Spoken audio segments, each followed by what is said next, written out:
All right, what's up, guys? So this is Mulatto Topics AMA. Ask me anything. Of course, I've got the link dropped. If you guys want to hop up on here and ask me anything, this is your chance. This is your time to do so. In the meantime, I do have a couple comments I do want to address, so I'm going to get right into it right now.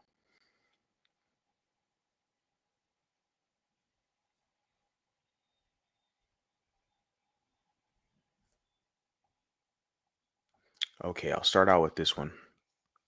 So this comment, I received this one uh, a, a few days ago. What does it say? It says here 2 days ago. But that's when I kind of did the screenshot. So let's say this comment, I received this about a week ago. And I'm hopefully, yeah, you guys can see it. So, in what video was this on?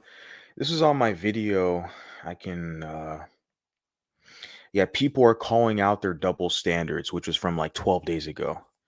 And I received this comment. I want to talk about this. So let's check it out.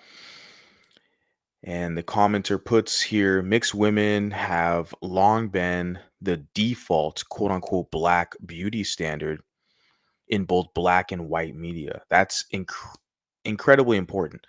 Now, what I do need to highlight is the guy here capitalizes the B in black, but he underscores the white for media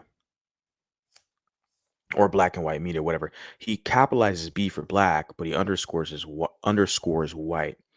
That's very telling. You can kind of tell where psychologically where they identify based off their grammatical syntactical structure, how they lay out these sentences. You can kind of say, oh, okay, I see exactly how you identify. It doesn't matter how you want to word it, the semantics, etc. It's like we can kind of see whenever you put black, you capitalize it, but whenever you put white, it's underscored.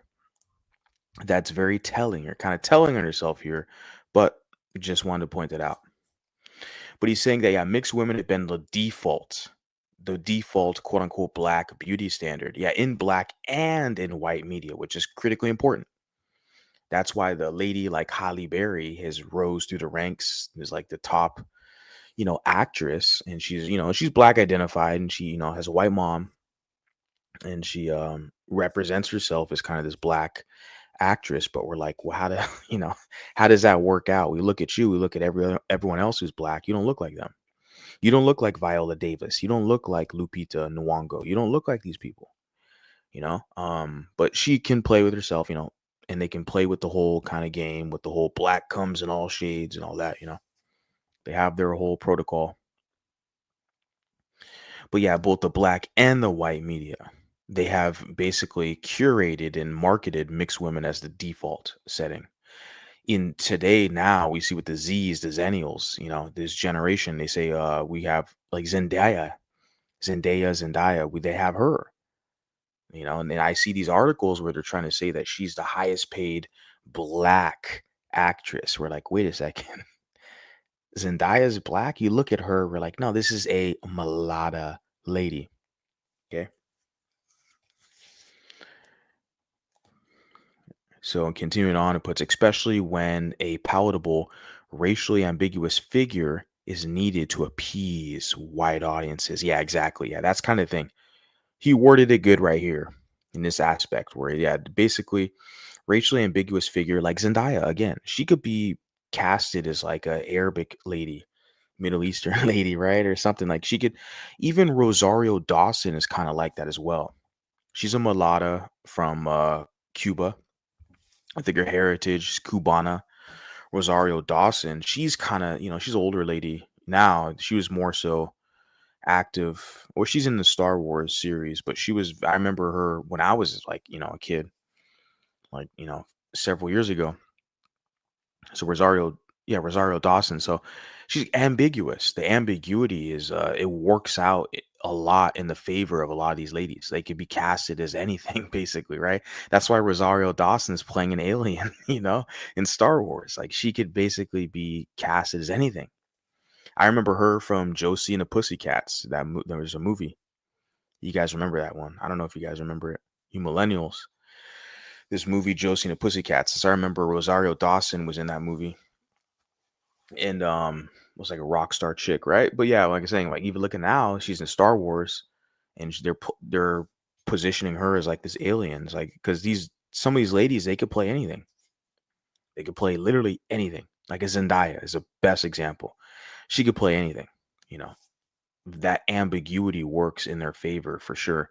So that's what this guy's putting out. He's basically laying out here. I'm pretty sure it's a guy and black identified, just the way he's capitalizing to be in black and underscoring the white, which is typical. Like I said, I already did on my other stream with the light skinned guys, they're Bantu butt kissers, and they cry and complain, wonder why the women don't respect them. It's like, well, you guys serve other groups of males. Instead of building your own ship, being your own leader, your own man, tribal chief, you guys rather serve other males. And this is, you know, you can't complain about the women. But he laid it out pretty good here. Yeah, to appease white audiences. Yeah, that they need that ambiguity. They need something that's more palatable, that can be more kind of presentable to the white audience. They don't want like a darker skinned person, like a Brandy. Because I like Brandy. I'm a '90s baby. A Brandy, she was Cinderella. She did a Cinderella movie, Brandy. But I feel like that's going to be a little more, and I think even Oprah was in that little movie too. I think that's going to be a little more kind of challenging to capture the white audience for a production like that. But if they put a Cinderella that was like a Zendaya, right, or Halle Berry or something like that, like a Rosario Dawson, I feel like it would be way more marketable because not only with the Anglos they could get them, but they can get the Latinos, they can get the Asians, like they can get all these other demographics. That's why the mulattoes are the most palatable people in Hollywood. You have Vin Diesel, The Rock, and all these people because it's like you can play all these roles, right? And so that makes the stories more believable. So he puts here, what's interesting now is seeing some black women attempting to shoehorn themselves into exotical spaces despite not fitting that category. Yeah, that's a whole interesting issue there with the whole like exotical thing, because that's not my lane, that's not my market or my group or crowd. I think there's some crossover. There's people with exotical in their like channel or title name of their YouTube channel, and they watch my stuff, obviously, they'll comment and stuff like that. But yeah, and you have people who just they look just black, but they'll call themselves exotical. It's like, okay, you know, that's cool. I think that's what he's talking about here. Black women attempting to shoehorn themselves into exotical spaces. Yeah. Well, yeah, I mean, you guys like me, I'm going to be typecasted as divisive and stuff like that because I lay a clear distinction of what's mulatto, what's not, right? Even people who are over here all on these YouTube and streets and Twitter streets talking about their 30% colonizer DNA. Now you examine their comments, they're switching it. Now they're saying they're 40% European. It's like, oh, wait a second. I heard your little fruity ass say you were 30% European or colonizer DNA. Now they're saying they're 40. See, they're moving the goalposts now because they're catching on because they see guys like me, mulatto mindset, who lay out a clear distinction. You're either 50-50 or 60-40, right? They see we're setting standards, the men, the mulatto men. But now you got these little pro whack Fruit Loop interlopers who come around and now they're changing it now. I heard your hoe ass say that you have 30% colonizer DNA, but now you're saying you got 40% European? Where the hell did that come from? You know, you think your little hoe ass is gonna squeeze in here? Nah, bitch. Nah. Nice try though. And then continuing on with the comment, he puts, I can't stand Tommy Soto Moisture. Yeah, me either. I've never liked him. He's a cockroach. Never liked him. And he's a typical Bantu because he hates light-skinned men. He hates mulatto men, but he likes biracial and mulatto women. And he'll virtue signal for those women, his preference, right? He'll attack black women and defend biracial women, but he'll never defend biracial men. That's why I'm like, bro, if you're a biracial dude, you can't, like, you look at the Bantu, if they're not paying you or anything, like, why are you even dealing with them? Like a guy like Tommy Sotomayor, this ain't your friend. This ain't your homie. I don't give a damn what any of these biracial hood rats try to say. Oh, he's nice or he's cool or they like him, blah, blah, blah. Tommy Sotomayor is not an ally to biracial MLS light skinned men. He's not your friend. He's a dark skinned Bantu. He does not like light skinned biracial men, period. And some of you guys get it twisted because you see that he like defends like the biracial hood rat. Well, yeah, no shit. That's his preference. And also, he wants to win brownie points with her because he wants to attack a dark skinned black female. That's his whole market. Like, just because this guy attacks black women, that doesn't make him our ally or a friend of us. He doesn't like us. He doesn't even like his damn self. Look at the way he talks. He built his whole social media presence attacking black women. He doesn't even like himself, right? Yo, mama black, right? His mom is black. I don't have a black mom, so I don't have the same issues. I'm just gonna say that I don't have a black mom, but Tommy Sotomayor does, and he's talking all this crap about black women. And it's like, and then he defends these biracial women when it's convenient, right? That doesn't mean he likes you guys, you dudes, you biracial dudes. You should never co-sign Tommy Sotomayor. He's not your friend. He's a typical trickster Bantu. Says, but I agree with his stance, along with Sergeant Willie Pete, that biracial people aren't black. Even black women like Chrissy, who reject the one-drop rule, are extremely rare. And she constantly argues with her own audience about it. Yeah, I don't know. I don't watch Chrissy, so I don't know. The women you quoted, yeah, Princess Leia. Yeah, and she kind of exposed herself. She's basically a dust vester. I think she's Haitian. Her background's Haitian because she got mad. I, um, I made a video like about some Afrocentric who was virtue signaling some of the Haitians, which they often do. They'll do anything to attack mulattoes. Like, that's why with this whole Drake and Kendrick beef, you're seeing like these racist Black Americans who are teaming up with racist white Jews to attack Drake. Like, they're teaming up with racists in the hip hop space, to attack Drake. Like, they'll team up with anybody to attack the biracial mulatto man. That's why the mulatto guys got to wake up and get their shit together. And a lot of you are, and I appreciate that. I see you guys.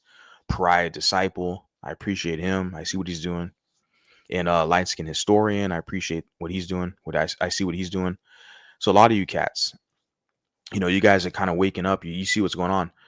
And yeah, because with the whole Kendrick and Drake thing, it just opened up a whole can of worms. Like, they're teaming up with racist whites against mulatto men. You're like, what the fuck? And you mulattoes have like helped out these blacks and supported them and like fought for their civil rights, and then now they're just shitting on you, throwing you in the fucking wood chipper, right? For some brownie points. And it's they're gonna take a big fat L in the end, but then they're gonna cry victim. That's their whole identity. But this Princess Leia person, yeah, I think she's probably Haitian or something because she got mad. I did that video about Haitians, and she basically was telling me that, oh, you got a Becky mom and shit. And I was like, oh, okay, you're one of those crusty ass black females. Let me just block you and get you up out of here. So she kind of exposed herself as being a dust vester. This is a wrong spot for that. So he put here is ironically a diehard. The woman who quoted Princess Leia.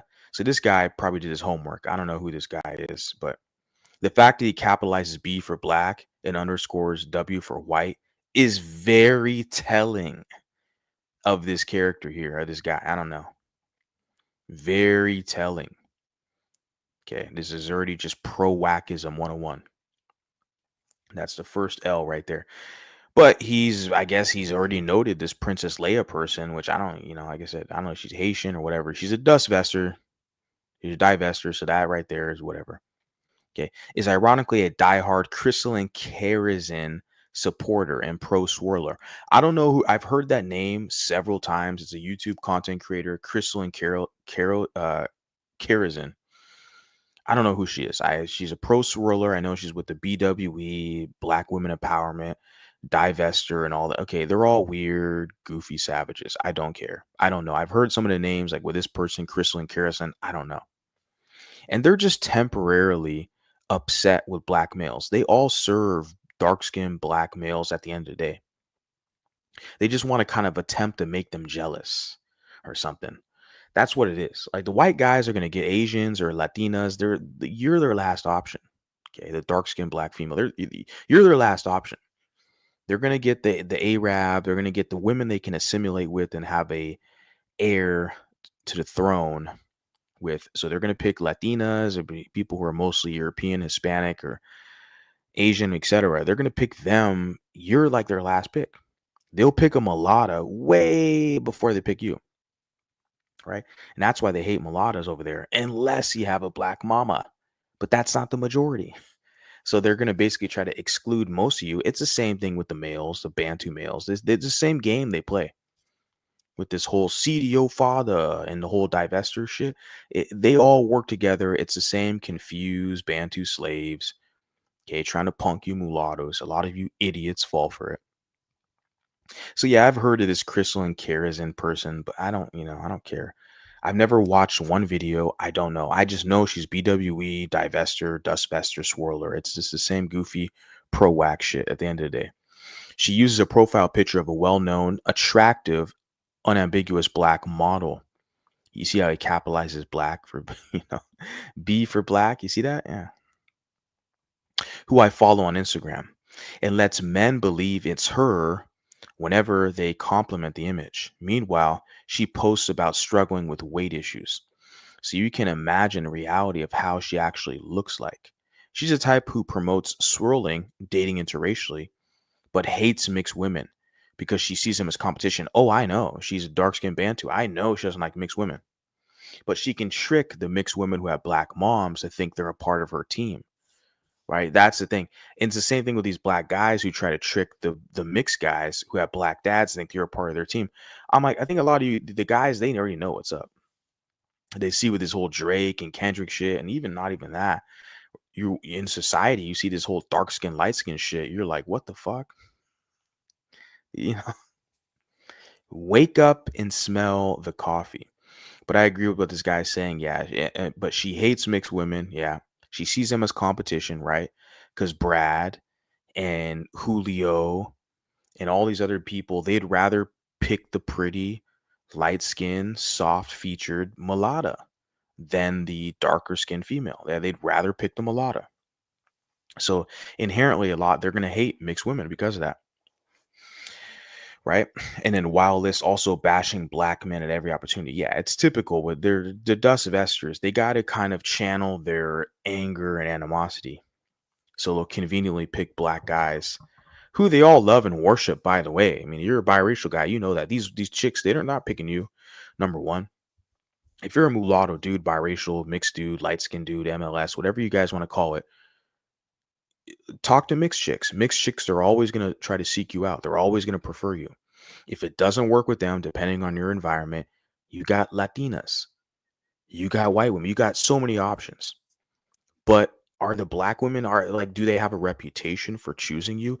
In the African American community, like they have destroyed your reputation as a light skin, a mixed MLS, golden, mulatto man, whatever term you want to call it.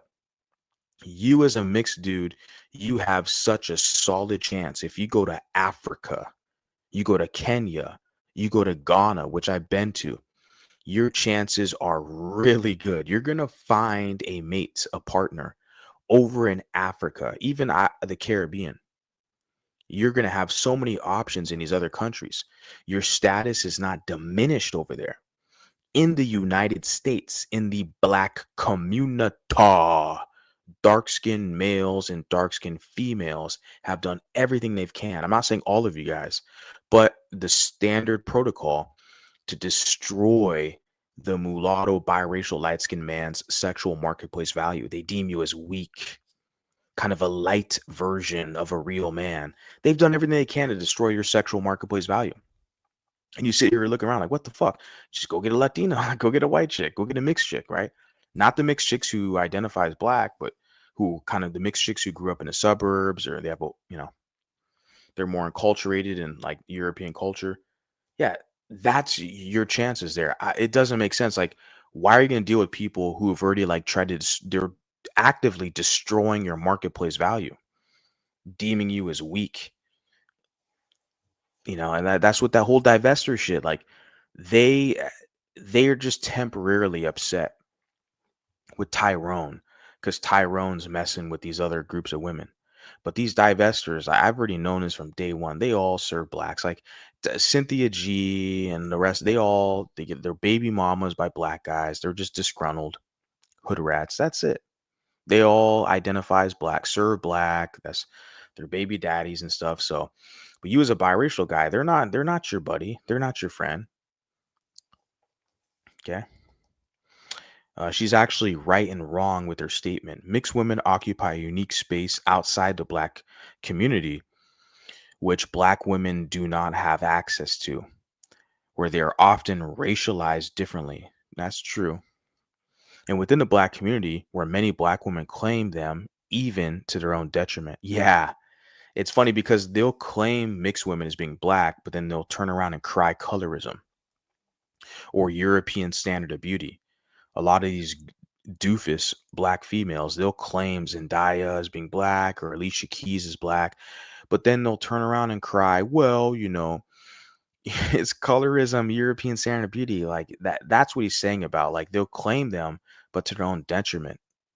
Very confused people, but then they'll turn it and flip it and say, you're confused.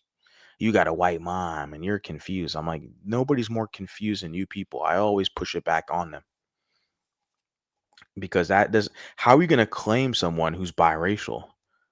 Okay. And then turn around and complain about colorism or something like that. Or well, like, it doesn't make any sense. Like, you're confused. No, we're not the same as you.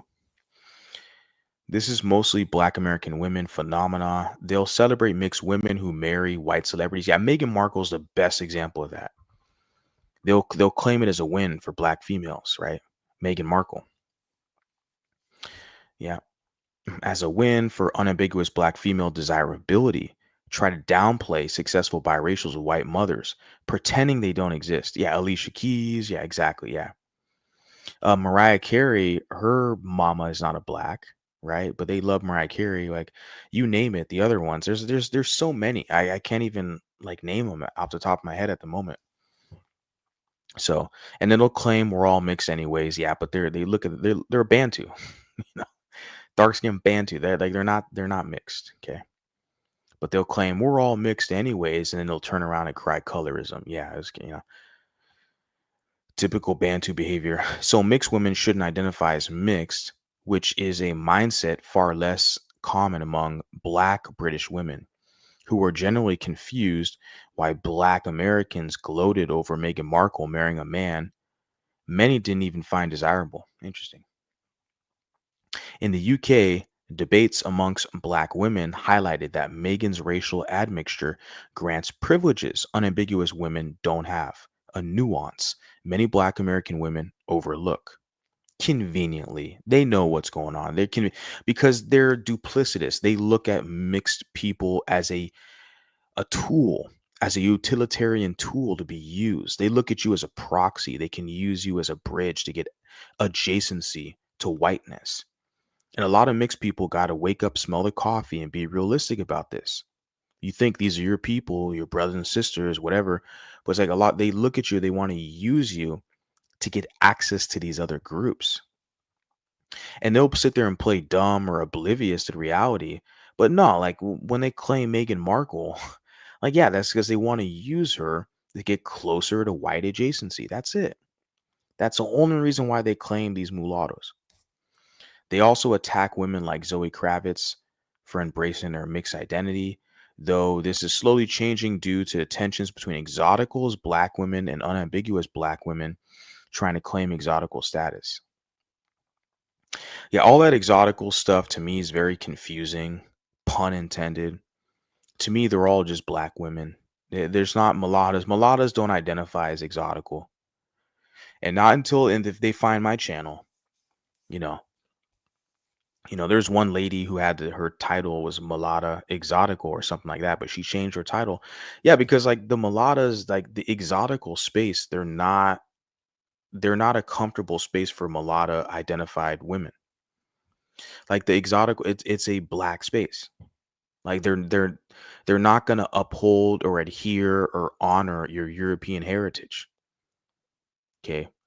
So the exotical space, that's a black and she's even their leader has even said it herself that they center blackness. Yeah. They center black. So it's like that is a black space. Okay.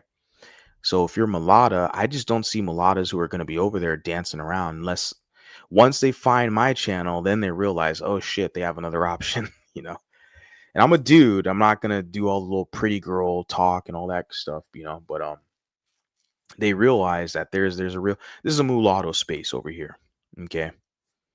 And you're not gonna find that on the exotical channels. They're black identified. They identify as black. Okay, I have all the receipts to prove it.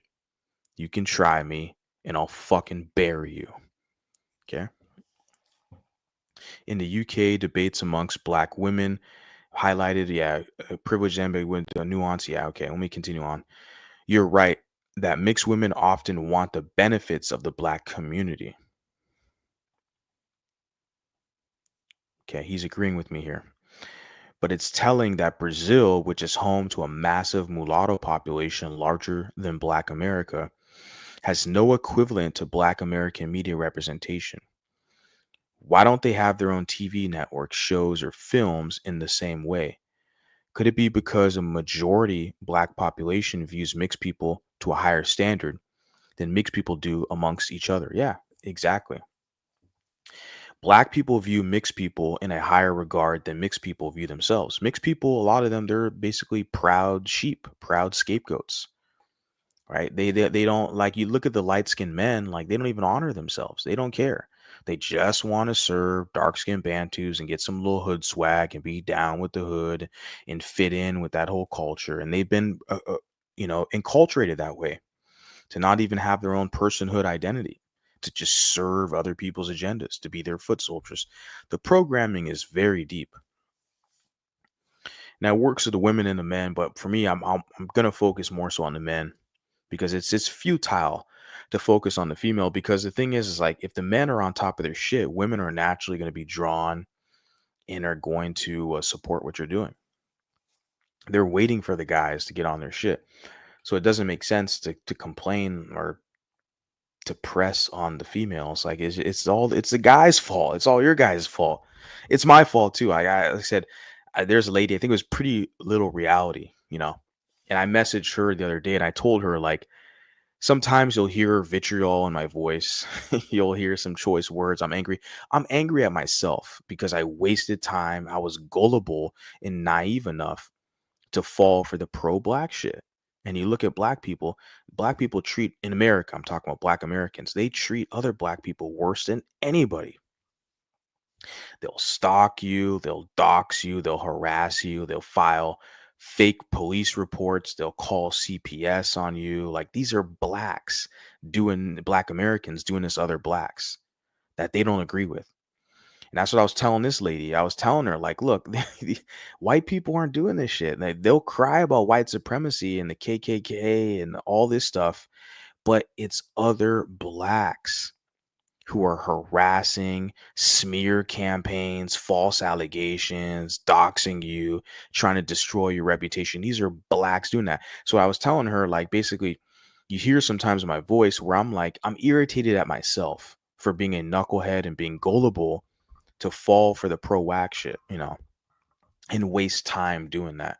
So I take all the blame, like I said, for myself and just what I've done, the time I've wasted, the energy I put into that, where it's like, look, I learned from it. I have to do better now. I have to do better now. So that's that comment right there. I thought it was pretty interesting. Someone left on one of my videos. The link is dropped. You guys know you can jump up here anytime you want. And you can add to the discussion. So Rudy, like Christ, puts, I'm mulatto, white mom, black dad. I also don't owe anyone anything just because they're mulatto. We probably have a different moral code worldview. Sure. Yeah. You don't owe anyone anything. You owe your parents, your family. You put Christ in your title, so I'm pretty sure you're gonna owe Christ, your religion, something, right? Right. So you're gonna owe somebody something, right? There's altruism. I don't know. I kind of feel like it's like I feel like I do owe. For me personally, I owe people something. For sure, my family number one, but to the public, I owe people something. Yeah, yeah, especially my supporters, what I built over here. Like, yeah, Val in the chat. Shout out to Val up here. Yeah, I owe people like Val, who's been with me. I mean, for a couple years now. Like, I owe people like her and others like a lot. For the support. Like even Beatrice in Brazil, I owe her. I still owe her. She's done a lot for me, man. She's promoted the shit out of me on Instagram. It's like I still feel like I still owe her a lot. Like next time we link up, like I owe her. You know, so I owe mulatto people who've done good by me. That's the whole basis of a community. I don't know. So you said you don't owe anyone anything just because they're mulatto. Yeah. But you got Christ in your title, right? So if they're Christian, even though if they're a drug addict or they're homeless or a scumbag, you'll owe them something, right? Because they're Christian. Yeah. I don't know. You Christians are always cute. You're very cute. Yeah. Just entertainment. So yeah. So this right here, this comment here, this was actually I saw on a guy's page. He's a Wasian guy or Hapa guy on Twitter that I follow on X on Twitter.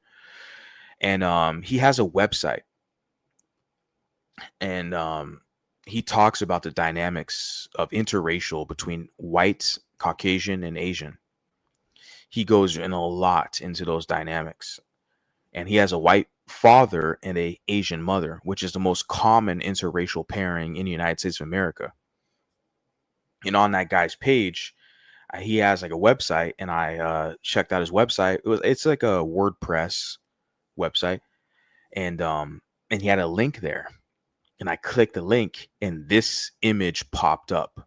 So I want to talk about this. Now, I believe he basically screenshotted this image here off I don't know, 4chan or Reddit or one of these, I don't know, websites. I do not know which one. I apologize, I don't have the source, but I believe the guy's Australian. Looking at the flag emoji here. 5/28, so May 28th, 2003. This is Sunday. So this is like what, 2 years ago. This comment was left. Let's check out this comment. I definitely want to talk about this. This is interesting. And I got someone who wants to join the panel. Interesting. I'll let you join the panel in a minute, but I do want to get through this comment first. So I do want to read this comment first, but I will let you join the panel. Yeah. So let me check out this comment real first. I see you got you in the backstage, right? Okay, so he puts, it's pretty obvious that given the trajectory. Okay, let's read the whole title here. The future of the white race. You have a picture of a white guy here and an Asian female. Interesting. He puts here, it's pretty obvious that given the trajectory of most Western economies and the massive amounts of race mixing going on, that most Western countries will end up as Brazilian style third world S-holes. That's what a lot of the white nationalists, the wingnats, they predict. It's going to end up like Brazil.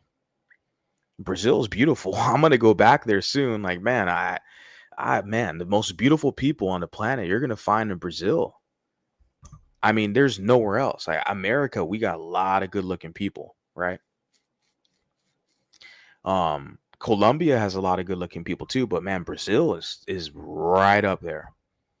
Right up there. Some of the best. They're in shape, good hygiene. I think they have like the record or the standard for like taking the most showers. Like they take like 3 showers a day. Brazilians, where everyone else takes like 1 or 2 showers a day. So I don't know. Brazil and Brazilian people are beautiful, but the thing is, this guy here puts like he's saying it's a bad thing. It's going to end up Brazilian style third world. Interesting. Like that's I don't know. And I don't even know if this is this guy's comment. He's just sharing a generic image. It could be him. It could not. I don't know the whole context, but it's the white male Asian female pairing. And this guy here, he's saying the future of white race. He's saying that he's making the plea that white guys should basically connect and hook up with Asian females to preserve the white race. This is very real shit. Because you'll find with the white nationalists, the wingnats, they care more about who Asian women are dealing with more than who white women are dealing with. They see their future connected in congruency with Asian women. Because when a white guy can't work it out with a white female, he's going to turn right to an Asian female. They look at them as their future. So this is I don't know where this guy found this comment from, but we're going to check it out, okay? He put right here, the white race is obviously being mixed out of existence. See, what they're talking about is when it's European and African. Because this guy, it's the hypocrisy speaks volumes because they're pro whites mixing with Asian. No problem. This is the guy's making a case for that. See, but when he says the whole mixed race is a code word for mulatto, I'm trying to get the mulattoes to develop a sense of pride and a sense of awareness to wake up and smell the fucking coffee. When you use ambiguous terminology, mixed race and biracial, look, when they say mixed race, when the white nationalist says mixed race or race mixing, they're not talking about the white boy and the Asian female. They're talking about the black male and the white female. They're anti-mulatto. They're against the mulattoes because we don't have white fathers. We're not going to acquiesce to the white fathers, to the white males. My goal over here is to tell the biracials, don't acquiesce to the black males. Don't acquiesce to Kendrick. I know you think you're cool, you're down, you're a little light-skinned, biracial bitch ass. You think you're blacker than everyone else because you got some little slang, because you do a few little push-ups. I know you pussies. You think because you talk a certain way, you were raised in the hood or something, and you want to act like a black. And that's the thing. I'm trying to tell these guys, like, you can only go so far with that. Don't be your own autonomous male, your own tribal chief. Do not identify with these other males. Look at your own. Look for representation. This is why I promote the man Julian Lane, these other mulattoes that are mulatto identified, that preferably identify you have representation. So it's got to be pitiful. I see a biracial guy who identifies and they like Kendrick Lamar. Like, that's so sad to see that. Like, you identify with guys who hate you, right? That's the biggest L you could possibly take. So he puts here, the white race is obviously being mixed out of existence. For them, it's code word, white women, exercising, liberty, basically. White men are mixing with Asian women at an industrial rate due to white women being fat, unlovable, disgusting whores. That's his words. And given the fact that white women have become fat, unlovable, disgusting whores, there's a white guy who wrote this, they are mixing with the N-word at an alarming rate. Now, remember, that's what he has an issue with. He doesn't care if white women are with Mexicans or white women are with Asians. He doesn't care. It's only when the white woman's with the black guy, because they're going to have a mulatto offspring, and the mulatto, they're not going to respect European hegemony. Historically, it's never been the case. You look at Jean Zombie and the Haitian Revolution. Okay, they competed against the French for power. You look at Hannibal and Rome and Carthage. Okay, they marched up through North Africa into Italy, into Rome, competed with the Europeans for power. The slave revolts in the United States, Barack Obama, etc. All these historical people, they know when they see the mulatto that they're not going to acquiesce to white hegemony. This is why they're adamantly against biracial men who have white moms and a black father. Okay. He puts here, my prediction is that this will essentially create two classes of people in the future Western society. The upper classes will consist mainly of white men, Asian women, and their Hapa children, who will have superior IQ. Again, he capitalizes white for men, he capitalizes Asian for women, but he underscores Hapa when that's an entire racial ethnic group. He underscores it. So it lets you really think, it shows you what he really thinks about Hapas. He looks at them as utilitarian utilities. The same way black males like Kendrick Lamar and his dumbass fans, they look at biracial men. They look at you as just being a tool, a proxy they can use, right? And the women, they look at the women the same way, biracial. So that's what his white guy, he capitalized Asian. He respects the autonomy of Asians, but with Hapa, the offspring of Asian women and white men, he underscores it. Very telling. You analyze their syntactical structure. They're telling on themselves. He puts here will have a superior IQ given the fact that whites and Asians have high average IQs, and the lower class will consist of mulatto children born to white mothers and black fathers who will have a lower IQs due to the black fathers. You guys see that? So I get a kick out of it because you have these dummy pussy biracials out here who haven't figured it out yet. They're sitting around saying, well, I don't like the term mulatto. That's an offensive term. You still have weak pussy biracials who walk around here and say that. They don't like the term mulatto. They don't like the term. It's an offensive term. But look at these people, your opposition. They're identifying you as what you are. It's not my problem that you don't want to accept the reality. On these message boards, I don't know where the hell this guy found this. Maybe in like XChan or something, Reddit. I don't know. Or Stormfront, I don't know where the hell the guy is, a Hoppa guy who's sharing this. And me as a mulatto man, I'm sharing it with you guys. But I don't know, he found this. And he shared it with you guys, the public. But the guy's sitting here telling you mulatto children. He didn't say black children. You got a white mama. You're not a black. You got a white mama. I think for the dudes, it's easier for them. It clicks. They understand. You're right. You're right, Mulatto Vanguard. You're right. I feel like it's more so you're going to find some of the women, especially if they're a little older, Gen X, whatever. It's like they got a white mom. They're still going to dance around and act stupid, think that they're black. It's unfortunate reality, but, they have their place as well. So that's okay. But what I'm saying is this guy laid it out clearly. He didn't say you're black. Okay, because you're a CDO father. These Anglos, they don't play that dumb Hebrew monkey shit. Hebrew Israelite, fake pro-wax shit. They don't play that game. You the CDO father. Yeah, that's only for the degenerate blacks who are, proselytizing and promoting a false religion, a false god. They don't acknowledge any of that shit.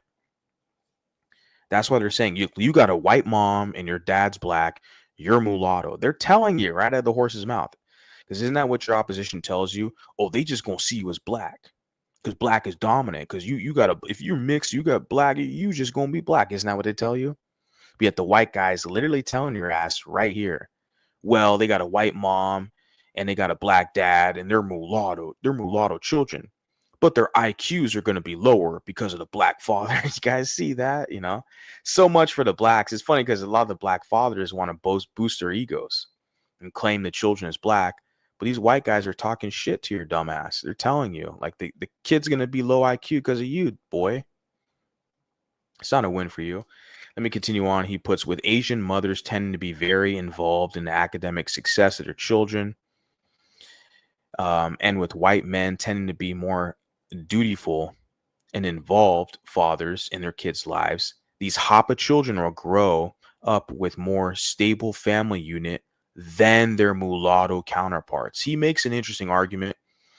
Can I argue with that?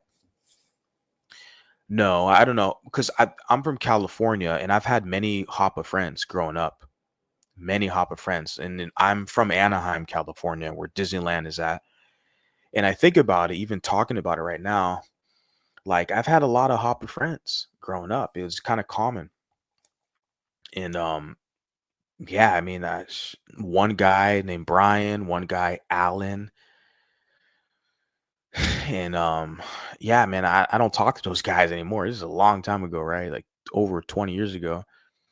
But they're Hapa. They had Asian moms. Well, actually, Brian, Japanese. He was Hapa, half white, half Japanese. He had a white mom and a Japanese father, which is kind of the rarity. It's kind of rare in uh, interracial couples with Asian white. Most of the time, it's the Asian mom and white father. But one of my childhood friends, Brian, um, his father was Japanese and his mom was white. And another friend I had, Alan, I remember this cat. He had a Asian mom and a white father, and I liked both of them. Man, they're good friends. Good. I had a good childhood growing up. I had a good childhood. A lot of good people in California in the '90s, etc. Early 2000s. It was a good childhood, and like I'm thinking about it right now, talking to all you guys, the public, like like with these Hoppa guys, like their families were all nice to me. I got along with their families, invited to their household, like it's just it was a good experience. I never seen an issue with that. But yeah, for sure, I think for the most part, he puts here stable family unit because you'll have typically if it's like the white male, Asian female, yeah, their families, their unit, they're together. So the child can fall back on that. And he's saying with the mulatto counterparts, often what you find is they're raised by a single white mom. That's what he's going to go into here. Let me finish this off. He says, which brings me to the next part. The lower classes in Western society, they will be filled with mulatto children born to white mothers. Okay, born to white mothers and black fathers, with white women choosing to mix with. He puts the N word. You guys can see his tone here. They'll be forced into slumming out in the hoods and ghettos as single mothers. Now, I wasn't raised in a slum or ghetto, thank God. I was actually raised in a suburb where you had hoppas, you had my neighbors are all white. I had, my neighbors are all white. I had some Asian neighbors as well. Didn't have any black neighbors. So thank God I don't fit in with the Kendrick Lamar pro whack crowd. But we had some hoppas and stuff. So I wasn't raised in a slum, so that of course that's going to defeat this guy's whole narrative here. And he puts here they'll have to raise their mulatto half breeds alone because Tyrone, that's kind of Tyrone will step out on them as soon as they are pregnant. Okay. Yeah. I mean, I can say everyone in my family, my tribe, my clan, they all turned out pretty damn good. Everyone in my family is a property owner. Everyone in my family is what we're all good. I don't know. So like he acts like it's so bad, like the raised in the slums. I wasn't raised in a slum. I was raised in Anaheim, California, suburb outside of Los Angeles. And all of my siblings are all like property owners, business owners. We're all good. We're all good Americans. We got money. We travel. We're all good. So it's just, they paint this narrative about us. And my mom, for a better part of my childhood, single mom for sure, you know, for about half of my childhood, the latter half. Okay. I was seeing my father, visitation, and all that stuff up until I was about 10, 11. So that's about half of my adolescent years. And then after about 11, 12, then discommunicated from my father. And so my mother had to pick up the slack. And that's, Very challenging, but definitely rewarding my mom because of it. She's gonna be honored forever because of it. But the whole point is we all turned out good. you know, we all turned out pretty damn good. I don't know, like what else could you ask for? No criminal record, no drug use, no debts, no like nothing, no dishonor brought to the family, you know? So, so this whole the narrative they're painting that we're all raised in the slums is just all BS crap. Okay, the mulatto children will also have a lower IQ than their Hapa counterparts. So he's trying to pin us as a white guy, trying to pin us against Hapas, which is like, why? Why is it necessary? Because he's a racist white guy. Like, like why with Hapas, like for me, Hapas are very beautiful people, man. Whenever I have an opportunity to promote Hapas, I will. And I'm telling you guys on the stream right now because I just shared with you, I've grew up with friends that were Hapas. See, I didn't have the vocabulary back then. To me, it was you're just people. You're a good person. I don't care what color t-shirt you have. Like, we're the most racially understanding people or mixed race people. Whether you're mulatto or Hapa, we're the most racially understanding because we have dual heritage. We come from different backgrounds, whether it's Asian, European, or European, African, etc. Like guy like me, when I grew up, like I was telling you, my friend Brian, who has a white mom and a Japanese father, I never cared.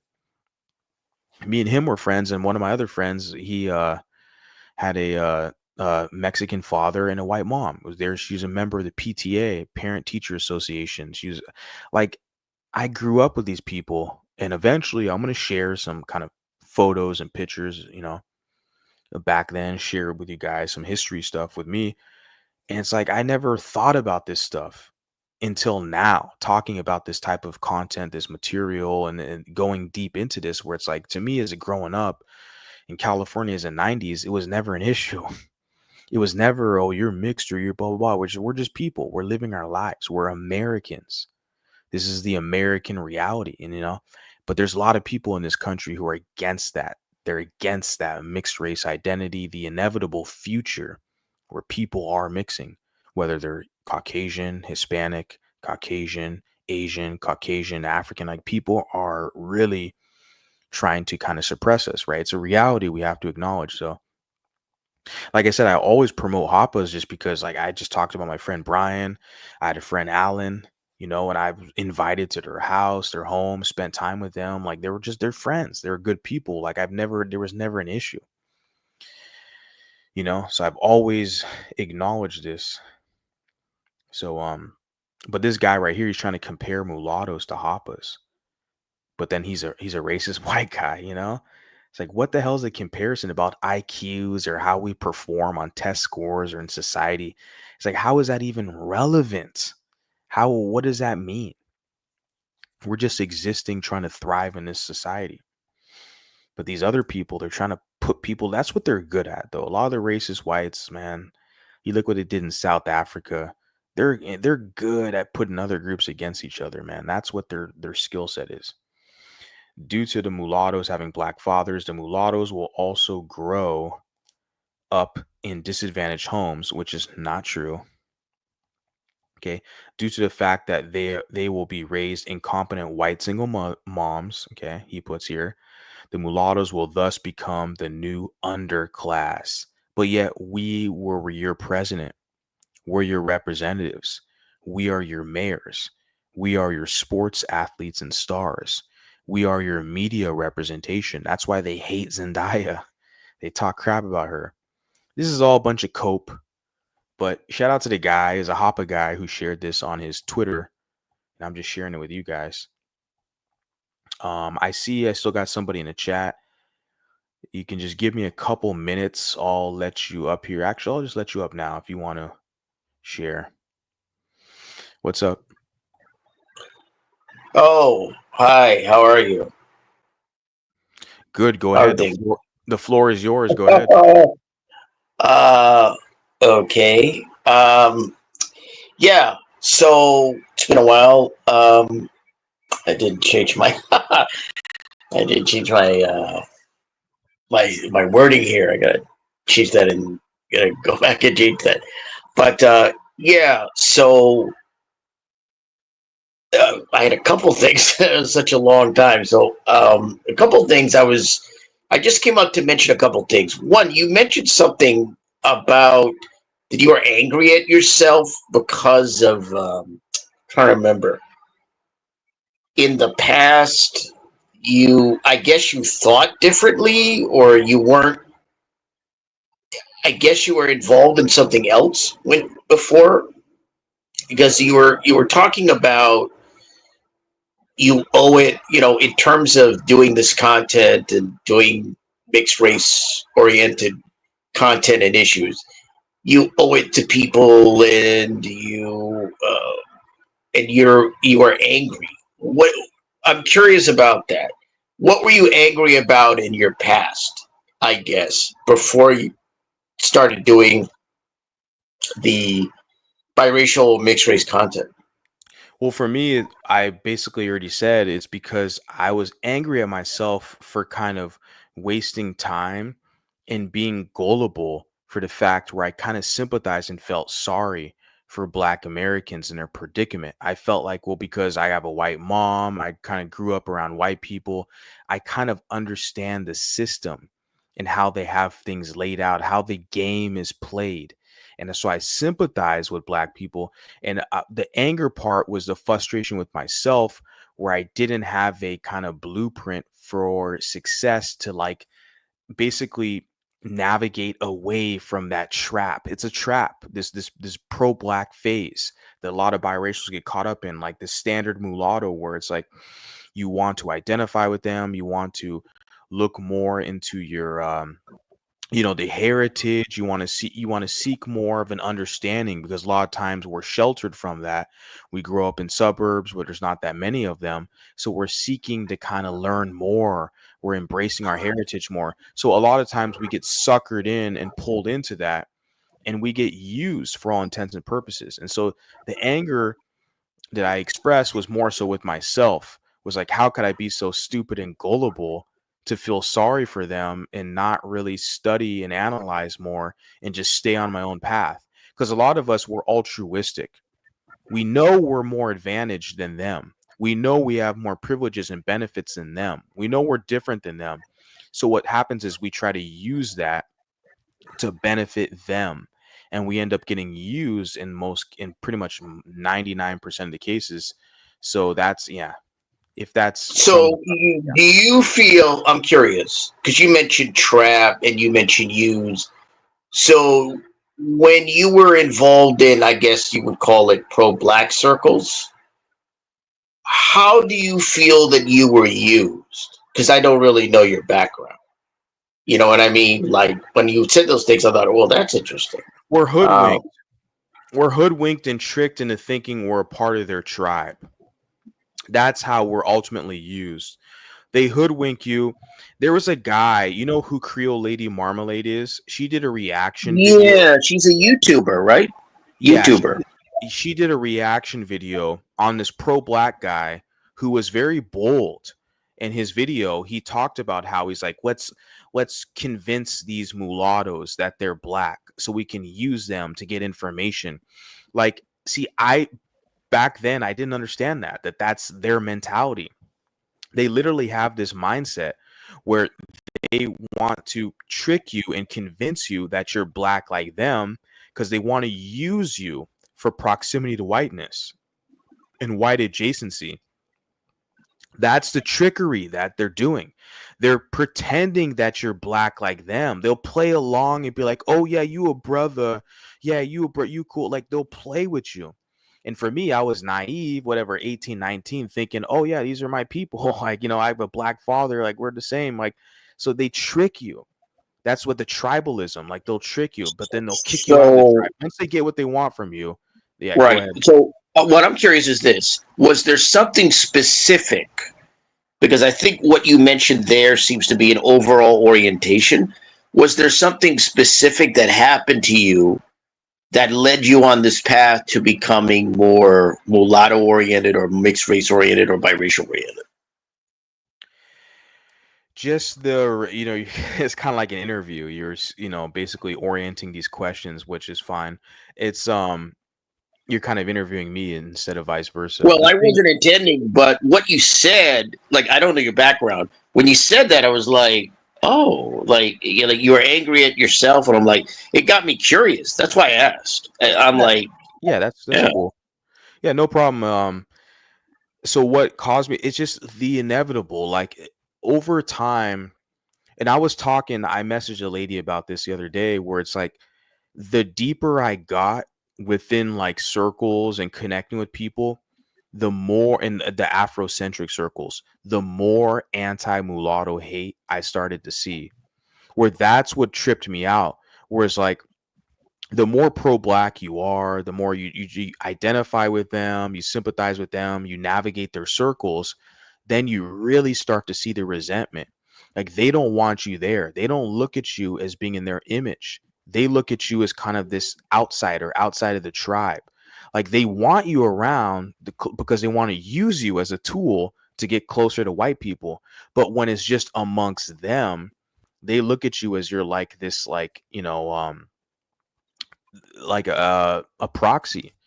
Like they look that there's a high level of jealousy where they're like, well, you shouldn't be able to identify as white and black at the same time. Like it's very bizarre. So what caused me to fully identify, like I said, is just through the trials and through navigating certain circles, seeing how they really feel about mulattoes and the conspiracies they push, the resentment they have, the envy, jealousy. I was like, there's this, you cannot escape this reality. Right. Like, So yeah.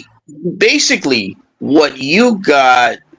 you basically got to a point where I don't know if this was directed at you personally, but you were seeing that you weren't a right, you weren't in the right space or the right spaces, and it was very clear that you weren't really wanted, even if they didn't And tell you that. and even if they didn't tell me that, and they said that in so Right. many ways, body language, it didn't Right. matter how much good I did. I could meet Dr. Right. Umar. I donated to Dr. Umar's school. You could attend all the events. Oh You my can go to god. university. You can Oh participate. no. Oh no. Oh, go No, ahead. Sorry. what I'm saying is you can participate in their social clubs. You can be an activist going to their rallies. It Hmm. didn't matter. In so many ways, they would Right. subliminally let you know you're not the same as them. Like it was like this envy thing. They were mad at me because I was half white. They wish they were me. They wish they could connect to white people the way I could. They wish they were me. And that's where the anger, and I saw that in them. And I was like, well, these are Right. not my people. Like the tribalism with them, the former slave African American, is so high. It's unavoidable. Any logical mulatto man who has integrity and self respect has been through this process. Especially, I'm a millennial. I speak for the millennials. I know you're older, Al, and I have Hmm. older audience members and stuff like that. But like for the millennials, for those of us, if we went to college, university, the whole process, like, look, for us, it makes sense. Like you got look at a guy like Mulatto Mindset. You know who he is, right? Mulatto Mindset. Oh Like yeah. he gets it. I've seen He's a his videos. millennial. He gets it, but because he's been through this process as well. Like they'll sit there and pretend that we're just like them, we're the same people. But over time, you'll start to realize that they really don't look at us like we're the same as them. Hmm. They look I at us like see. we're a separate tribe. And there's a high level of animosity and jealousy. And so for me, there was just different experiences. It primarily happened within the university that I attended in San Hmm. Diego. There was a lot of different circles that I networked and navigated around, and just over time, I realized, oh shit, it didn't matter if I went to LA because I worked a lot in LA. I went to Hmm. school in San Diego. I'm from Orange County. I'm from Anaheim. So Right. Right. Orange Orange County. Yeah. County in Anaheim. Yeah. in Southern California. Orange County is in between San Diego, which is the most southern part of the state, and then Los Angeles, which everyone knows. So I worked in LA, but I'd go to school in San Diego. So whatever, navigating that southern part of the state, and I've traveled up to NorCal and San Francisco, Oakland, all that stuff. But Hmm. I just came to the conclusion, working in LA, going to school in San Diego, and various different times for several years, I came to that conclusion where it's like, look, they don't look at us as being part of their group. Like, it doesn't make sense for me to continue to play this game. Like, we have a lane for mulattoes now. It's up to us to build something. Go ahead. Go ahead, Al. The floor is yours. Go ahead. You want to ask some more questions or what? I don't know what else I can add on that. Like, this is a reality of the Yeah. situation. Um, yeah. So part of what you were saying actually was very good. I get it. It part of it is what I brought out to people, what I've said to people before, and what I've noticed is that some of these mixed race people and these mixed race individuals, they think they can. How do I put this? They can work their way toward acceptance, or they can be, if they go and become activists, or they Yeah. go and get involved, that they can earn They have to their be way in passive. that It's community. primarily through the women that play that game, but they become bastardized. For the males, the mulatto men, they have to seek out and marry a dark skinned partner. The goal is for to absorb you. So the males have to marry a dark skinned black female and basically have offspring be absorbed into the black monolith. Same process for the females. I primarily see a lot of mulatto women who they'll like me, they'll follow me, they support my content, whatever, support, quote unquote support. They'll follow me or subscribe or whatever, but it's like, but they're married to black guys, they have kids with black guys. Like, they found their lane to fit in to the black community, and that's based off their dating patterns. Like, they have to basically be absorbed and date into the black community to be a part of that group. But it's funny because a lot of times they still find my channel or whatever social media, they still like subscribe and whatever. It's just funny how, yeah, go ahead. Hmm. Well, well, that's why I noted in the comments. That's why I noted that the one drop rule has never been beneficial, because what it does is it causes a lot of confusion. And so what you have are all these catch 22s that don't really make sense, that don't add up. And that's why you have the problems. That's why I said it, it's still the residual remnant aspect of the one drop rule has just not really been beneficial. I mean, it really just doesn't make sense. I mean, that's why when I noted delineation, if what you see with the FBA and the ADOS is delineation. Yeah, and Uh, I agree with you. I like how you're the multiracial delineation. I think right. most of the people we all agree. I think Mulatto Mindset, he commented, he agrees. I agree. I know Telling Stewart agrees. Pretty much everyone you tagged, you're already well astute to know that we kind of agree with the same philosophy talking point with that. Like, we have to delineate ourselves, which we're doing. Check out this comment. This guy here puts I took his comment, excuse me, out of context. I don't think so. He puts here, why do we owe someone just because we are both mulatto? When the hell did I say you owe? I mean, it's funny with a guy like me that one breath they'll say that I don't like mulatto women, and then one breath they'll say that I simp for mulatto women. It's like, which one is it? Like, and then I've been talking a lot of shit, especially the past couple streams, about light skinned men and biracial men, how a lot of these men, they're punks or bitches. I've been talking a lot of shit. So they're gonna take that and go with it and say, "Oh, he's talking crap on, he's anti-biracial, even though he's biracial, he's talking crap." So they're gonna spin it anyway. Like, this whole idea of, to me, it's if you're a good person. My whole thing is, and I was talking with that with Beatrice as well. When I was talking with her, I had a lot of good moments with Beatrice. Like, ultimately, it's to be a good person in a society, but we have to be realistic about who we are, our heritage, preserving our identity, being fortified in that. So this idea where he's saying that we owe someone something just because they're mulatto, when the hell did I put that out? Like, there's a lot of mulattoes who are disadvantaged, who grew up in a foster care, who are getting discriminated against. Nobody sticks up for them. No one gives a shit about them.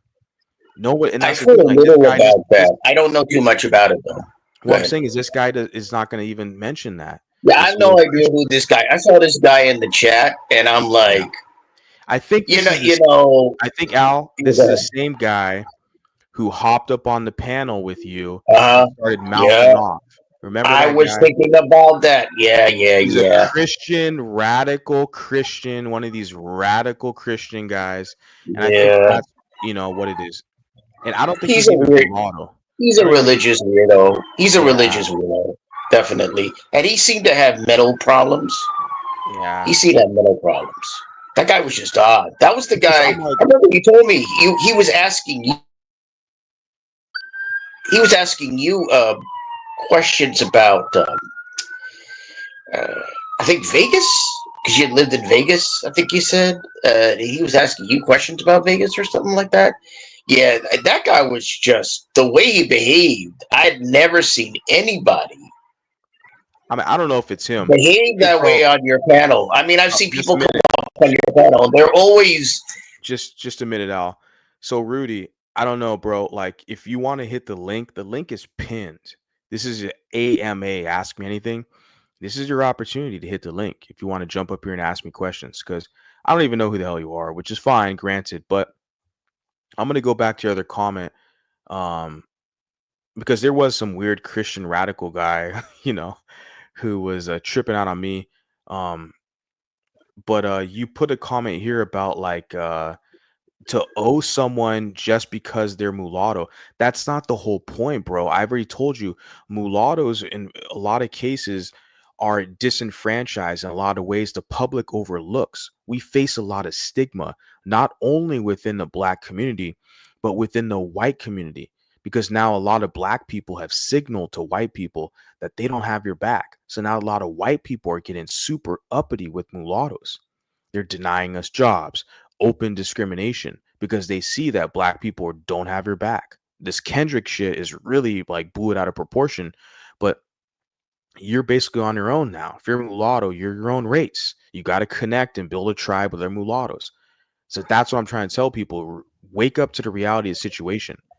The North well. American, and that's the thing. And so this guy here saying like owe someone, it's not about owing. It's just being a role model, being a respectable, responsible person, being like someone being a noble individual in society. Like there's people out here who they have voices.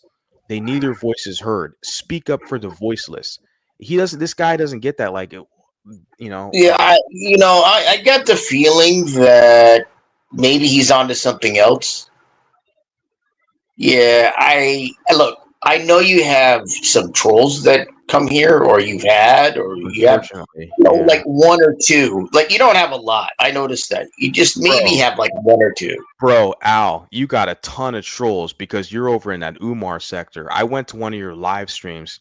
You got nothing but trolls in your chat, Al. What's up with that, man? You're in the Umar sector. I see Well, nothing they're but more like wannabes. They're more like wannabes.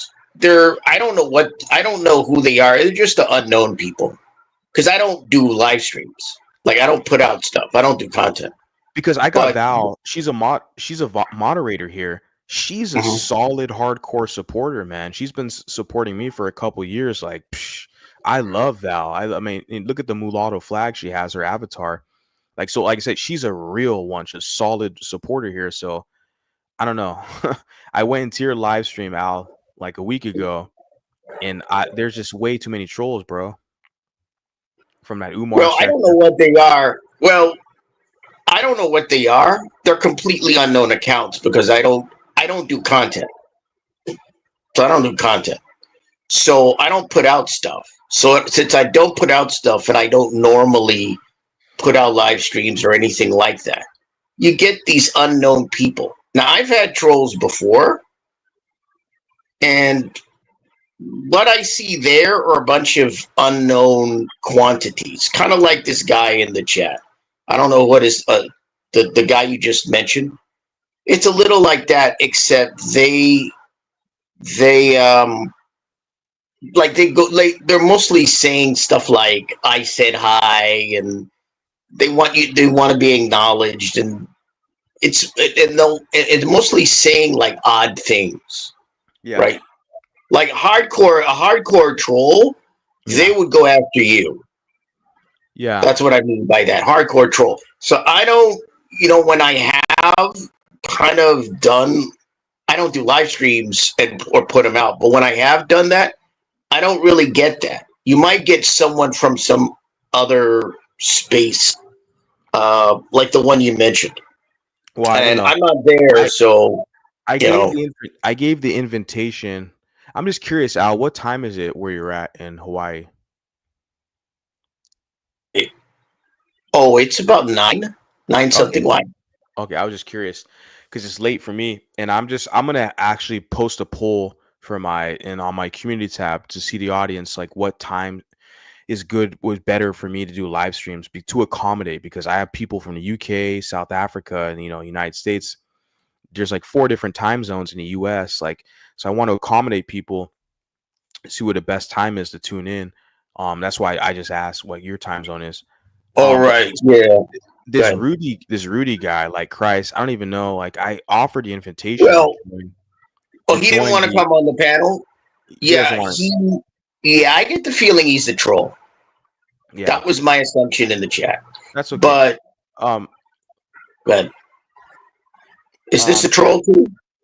no. So this is a comment I saw over on TikTok. Okay, this guy here. Look at the comment he puts here.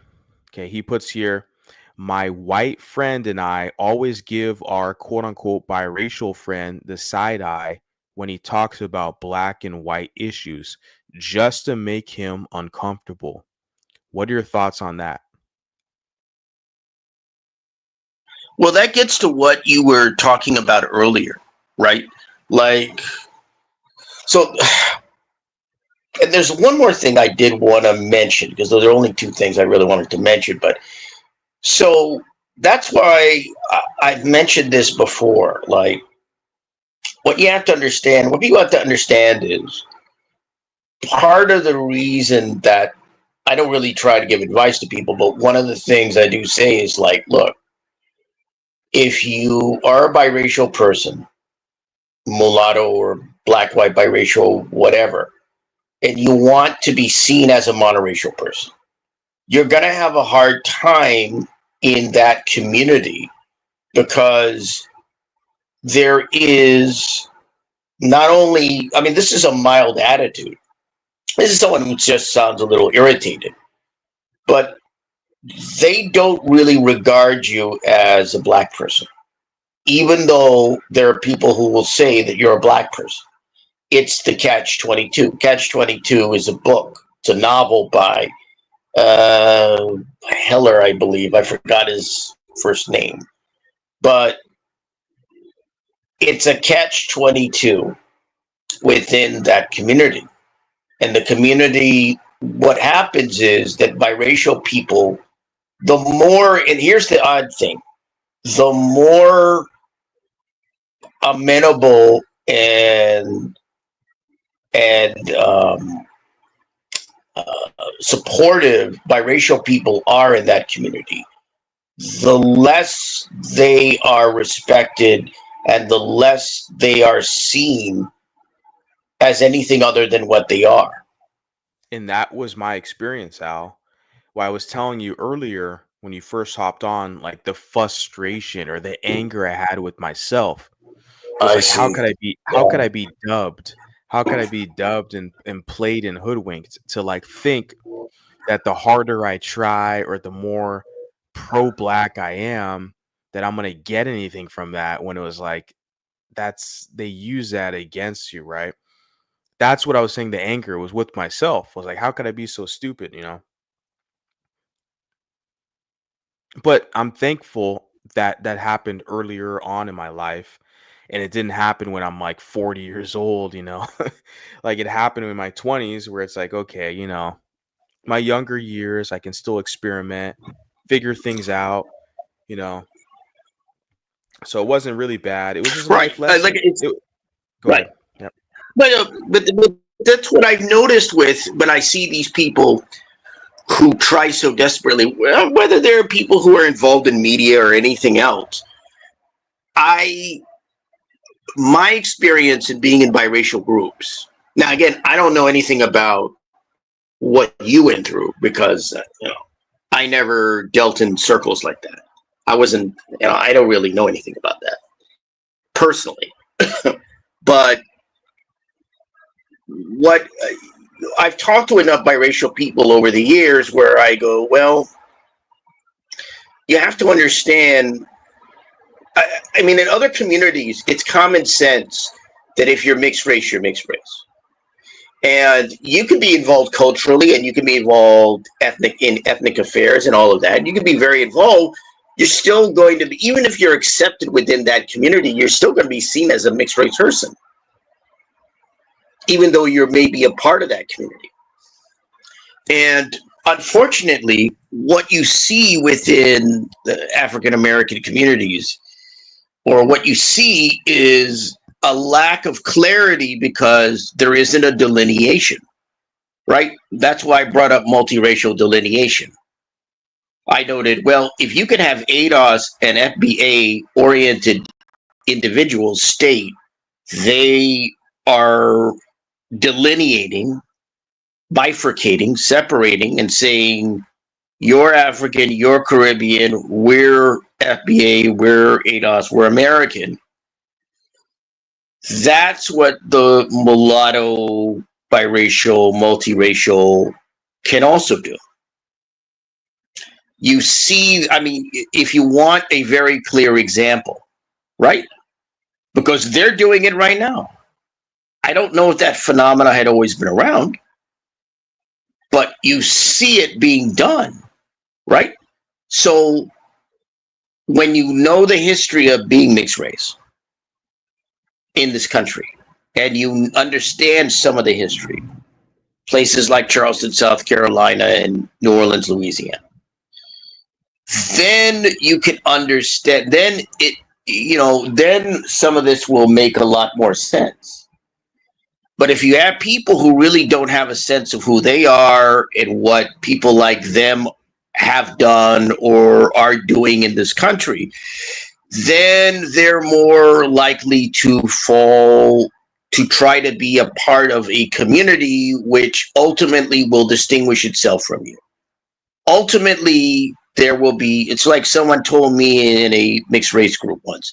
He said, there will come a time when black people will tell you that you're not black.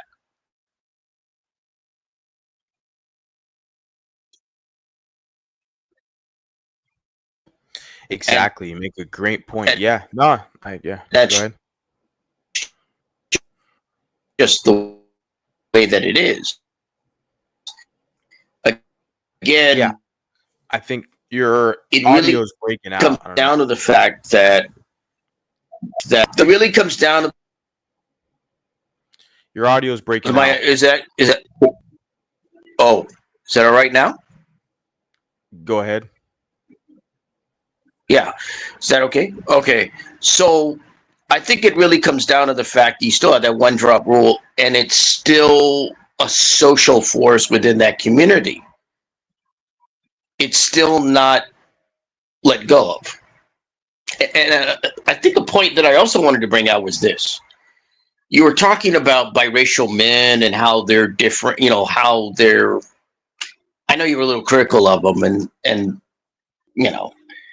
um, one of the things that has to be understood is that for the black, white, biracial male or biracial men, they're in a very different space, in a different place compared to biracial females, Well, of because course. Of there course. isn't the level of acceptance. There isn't Yeah. a level of acceptance Of for course. them. This is something Of that has course. to be understood. I Now, it's think the interesting. There's guys someone know it. no, Go ahead. I apologize. Go ahead. that's all right. You mentioned a point. You think that they know it, but here's the problem. They're still trying to find acceptance, right? They're still trying to fit within a community, right? Even though they're indicators, because I had, the way I found out about it was I had biracial guys tell me, oh yeah, the whole soft, weak, effeminate thing, and they're not really seen that way, or biracial guys are really seen that way. I was told that by biracial guys on biracial groups. So, and it's interesting Yeah, because because I biracial had guys. somebody. Yeah, Yeah, I was yeah, go gonna ahead. say the biracial guys do not have status in the black community. They do not have status. They're actually like put down, like they're taken down a notch. Whereas the biracial female, for all intents and purposes, but she's got to be fine. I mean, she looks good, whatever.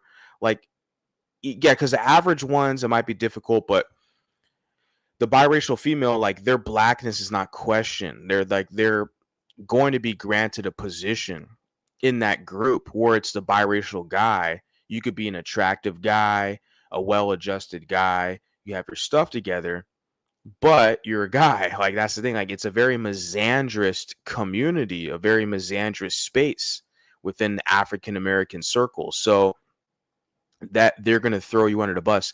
I agree with you, man. It's a whole different ball game. I think a lot of these guys know this situation, but they still try to think they can kind of like maneuver it in a way to where they're the exception. They think they're the exception. What I see with them is they think that, oh, they can out black or they're more hood. Like when they look at a guy like me, they're like, oh, well, you speak good English or you were raised in the suburbs in Anaheim and I'm from the hood, and they say finna and dig. They have all, they have all the In other words, cadences they of think a they can ghetto beat the black. system.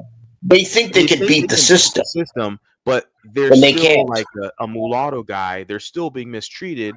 It doesn't matter. They're good looking. They're in good shape. They're still being othered and outcasted. It's like, well, bro, because you talk like you're like African American, that's not working out for you, bro. Like you're still being treated differently. So you could look at a guy like me and you don't like the way I talk or the way I look or whatever, but it's like what I'm saying is the truth, man. Like it's different for you than it is for a female. And like I said, for the women, like they got to be super attractive. Like I feel like the average mulattas is gonna be a little difficult, okay, because they'll have some challenges. But if they're pretty attractive, I see these ladies all the time. Like they can grow their social media very rapidly. I look on TikTok. They're like a pretty decent. Let's say like a. I'm gonna use a scale here. I don't know if you're familiar with it. Like an 8, a mulatta who's like a above 7, an 8, whatever in the ranking scale. All she has to do is hit the live button and she'll have her pretty face on camera. A bunch of dudes in the chat, like a bunch of black guys, will simp for her. And she doesn't have to do anything. Like that level of like acceptance into a group community, the biracial guys do not get that unless they're like celebrity status, like a Drake, not Hmm. even Drake level, but they gotta be Right. like magnificent to where they can build a whole following. Like it's gonna take a lot more than just being like, a pretty chick, for the dudes. But I'm gonna Well, it's end this brief. interesting Go ahead. you Yeah, go ahead. mentioned. Okay, I wanted to kind of wrap up by my comments by making this point. A couple points. The first thing was I cut off contact with a woman. I guess she was African American, obviously, but I had mentioned this whole, effeminate, weak, soft thing that mixed race men were seen as that, and she was saying that didn't exist in black communities, and I'm like, wait, have you not watched YouTube? I'm not saying that everything that's on YouTube is accurate. A lot of things people say on YouTube is pure BS. But you could go and watch a lot of videos about the colorism per se. And then if you get beyond that to deal with the quote light skinned people who are not biracial, they're not mulattoes, obviously.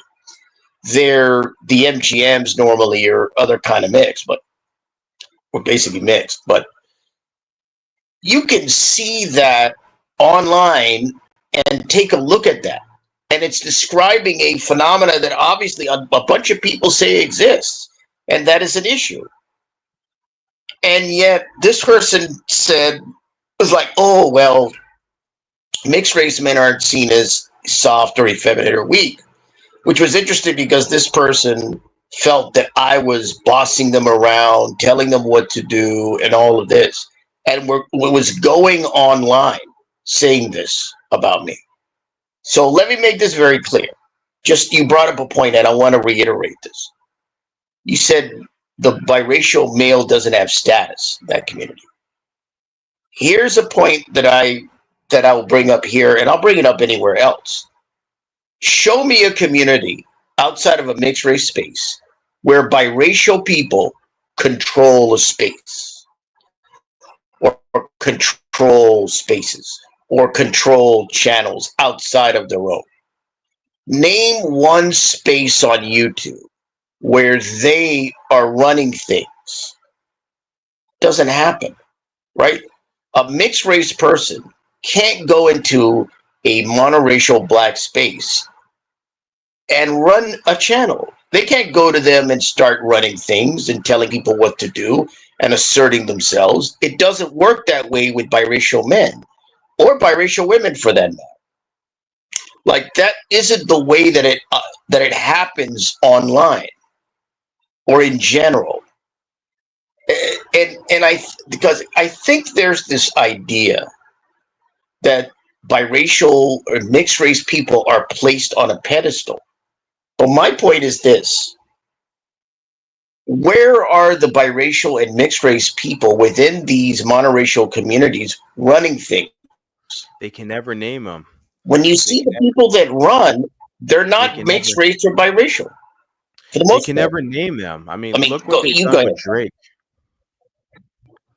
Look what they've done with Drake. You Right, know, they can never name the because whenever they have a guy like that, they always try to topple him down. That's what they're trying to do. This whole forced kind of you know destruction of Drake, where it's like it's very forced. It's the hate is forced, where they're trying to topple him down because he's the top artist, right? And they hate the fact that he has fans and people like him and support him. So, and then that's what it is. Like, you're not gonna find it where see these mixed guys who are like in control of the community, not in the United States, because the past right. 20 years Not in they've this country. tarnished the image of these light skinned dudes. Like they only let a couple guys slide. Like they have Ti, a rapper guy, or they have the guy like Chris Brown. Like they only have a couple guys that they allow to kind of slide in there and be like the top. Everyone else they try to like slander and defame them. This isn't the 90s where you had Ice T and Sinbad, and K and Peel, or or no, the guy Kid and Play. You had these lighter skinned guys like in the 90s where I'm from. Like you did have, like I said, like Ice T, and then you had Kid and Play, and then you had Sinbad. You had these lighter skinned guys. They were cool with them back. That was the 90s. We're in a different era now. They only let guys like Ti, even Charlemagne the Fraud said he's only cool with Ti. He's like he likes Ti, but he said he never roots for light skinned guys. Isn't that some Right. shit? He never roots. I saw that recently. He I never saw roots for something light recently. skinned guys, but a Ti he roots for Ti. See, this is how they gatekeep this blackness shit. That's what I'm They're saying. only gonna And let. someone told me that there isn't that mixed race people or biracial guys or biracial people aren't seen. Biracial guys aren't seen as weak or soft, or they're not seen as different, or they're not uh, Well, looked down on. they call biracial guys soft, but at the same time they say we're privileged. Like which one is it? They got to pick a struggle. They want to say we're Yeah, privileged and we're that, preferred, there you go. and they talk about the 1980s, back in the 80s, the DeBarge family, and oh man, the light skinned guys, they were popping, they were in the 80s. Like, bro, this is 2025. I wasn't born in the 80s. I don't know what the hell they're talking. Like, whatever. I'm gonna end this I now. was around in the '80s. I was a teenager in the '80s, but I'm going. Yeah. Name me. Well, again, I define anyone to say this to me. Mixed race people don't control anything on YouTube, on social media We need to start that is controlling it. outside of the purview of mixed race, We need to start biracial, controlling. whatever. We need to control our narratives. That's why I have this Right. channel, the media It platform. doesn't exist. We need to control our narratives. We don't have an option today. But hey, thanks for hopping on the panel, All Hal. right, thanks. I wanted to make those 2 points. Cool. Thanks for having me. Yep. Cool. Yeah. Shout out to Al. I appreciate him hopping on. Yeah, but I'm gonna end this right now. I just want to finish off this I don't. So right here, this guy. Check out this guy here. I saw this on TikTok. He puts here, my white friend and I always give our quote unquote biracial friend the side eye when he talks about black white issues just to make him uncomfortable. This is clear evidence. You can call it a joke, call it whatever you want. Clear evidence they work with white people to subjugate and neutralize biracial people, mulatto people, which I've already been saying. But just I wanted to share this, from this guy because they're telling on themselves. They're so cocky and proud these days where it's like they're telling on themselves. And that's why if you're biracial, man, you got to, if you're black, white, European, African, identify as mulatto, man. And I'm not the only voice out here. And some of you, I know you're going to end up figuring out even before you even find my channel. You're already going to know something's up. You're going to kind of do some research.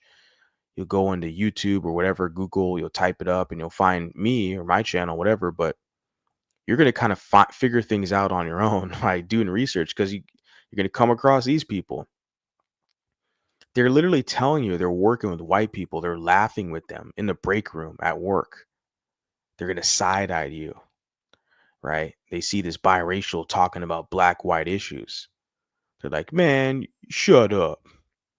You either going to work for us blacks, you're going to work for the whites. You need to pick a side. That's what Umar says. You need to pick a side. There ain't no in between. I'm telling you guys, you have an in between. You have a mulatto option. Don't let these people lie and trick you. They have agendas against you. What's your agenda? What's your mulatto agenda? Do you want to be a subordinate indefinitely? Or do you want full autonomy and personhood and destiny that serves you? But I wanted to share this comment because this is interesting. This is more proof. Whenever I see this type of stuff, man, I just screenshot, get these comments. I'm like, oh, this is just more proof for us. They're out here working with they white massa, laughing at you biracials who identify as black. Such a fucking L. Makes no sense at all. What do you get from it? Do you have a privileged status in the community? I doubt it. Most of you don't. You put here, hard to believe black identified mulattoes still exist. You'd think knowledge of Haitian history alone would destroy that. Yeah. And shout out to you, Diesel 10, because a gentleman, Jordan, he's a Haitian cat, a mulatto gentleman from the Caribbean. He shared a lot of history with me with mulattoes in the Caribbean and Haiti. And shout out to that cat, and I'm gonna talk about it in one of my next upcoming streams because he shared a lot of stuff. I actually want to bring him on and have him share it with you guys, the public, because he obviously that's part of his heritage. He knows way more about it than me. Just in Discord, the other day he was sharing some stuff, and I was like, holy shit, I never even heard about this history. This is mulatto history that we don't hear about. Like atrocities committed against mulattoes, but historically it lays the distinction mulatto and black, because you always have to point it out to these people, because these people are going to try to trick you and lie to you and tell you, well, the world's going to see you as black, and historically if you got a black parent or you're mixed with black, you're just considered black. They're liars. They're all liars. They all have an Afrocentric pro-black, black supremacist agenda. They're liars. They're trying to hoodwink and trick mulattoes because they have they have done war atrocities. They have committed war atrocities against mulattoes, and they don't want that history to be uncovered. They don't want you guys to know the reality. So I'm going to share this pretty soon. It's going to be very interesting.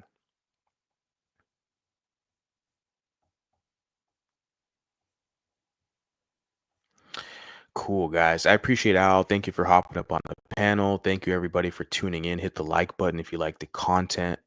And I just wanted to hop up here, ask me anything. Had the panels, the link to the panel is pinned.